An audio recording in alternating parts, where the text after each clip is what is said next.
Trade war के कारण तनाव पैदा हो गया था।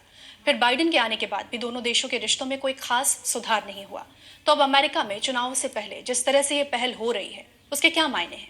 ये जानने के लिए बीबीसी संवाददाता सारिका सिंह ने बात की चीन मामलों के जानकार प्रोफेसर स्वर्ण सिंह से। मुझे लगता है कि केवल नीति को समझाने और बनाने का तरीका अलग है राष्ट्रपति बाइडेन का। उसके जो ठोस राष्ट्रहित हैं वो वही हैं जो राष्ट्रपति ट्रंप के दौर में थे। केवल भाषा में बदलाव आया है। पिछले साल जब दो राष्ट्रपतियों की, जो बाइडेन की और राष्ट्रपति शी जिनपिंग की मुलाकात हुई सैन फ्रांसिस्को में, तो ये कहा गया कि रिश्तों में स्थिरता आई है, चुनौतियां बनी हुई। तो अभी जो ब्लिंकन की जो यात्रा है चीन, उसमें दो जो तत्कालीन मुद्दे हैं उनके लिए, वो ये कि किस तरह से चीन का साथ लेकर वो किसी तरह से रूस पर अंकुश बना सकें, क्योंकि चीन के जो उनके साथ सहयोग है, समझौते हैं, साझेदारी है, वो रूस को बहुत हैसियत उनकी सुदृढ़ करता है यूक्रेन युद्ध में लड़ने के लिए। और दूसरा, अभी इजराइल हमास का युद्ध आप देखें कि हाल ही में ईरान भी उसमें एक तरह से शामिल होता हुआ नजर आता है, तो चीन का प्रभाव है ईरान के ऊपर।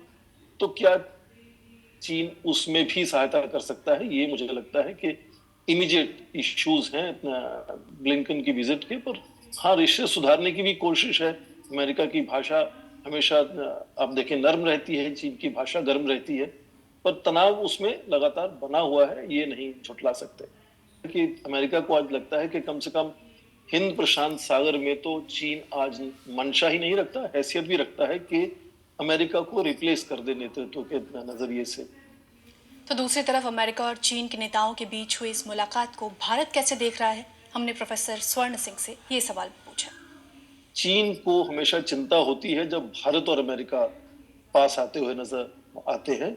ठीक उसी तरह से भारत को भी चिंता होती है जब चीन और अमेरिका एक साथ होने की कुछ उस तरफ इशारा हमें नजर आता है।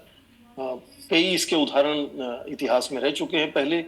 तो जाहिर है कि जब भी इस तरह की यात्रा होती है, ब्लिंकन जाते हैं, और खासकर जब वहां वो उनको राष्ट्रपति शी जिनपिंग से मिलने की भी एक अवसर मिलता है, तो जाहिर है भारत में उस पर कड़ी नजर रखी जाएगी कि किस तरह से उसका विश्लेषण किया जाए।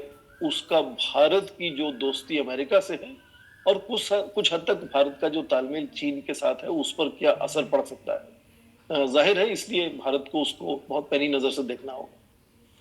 और बीते हफ्ते दुबई में हुई भारी बारिश बाढ़ में डूबी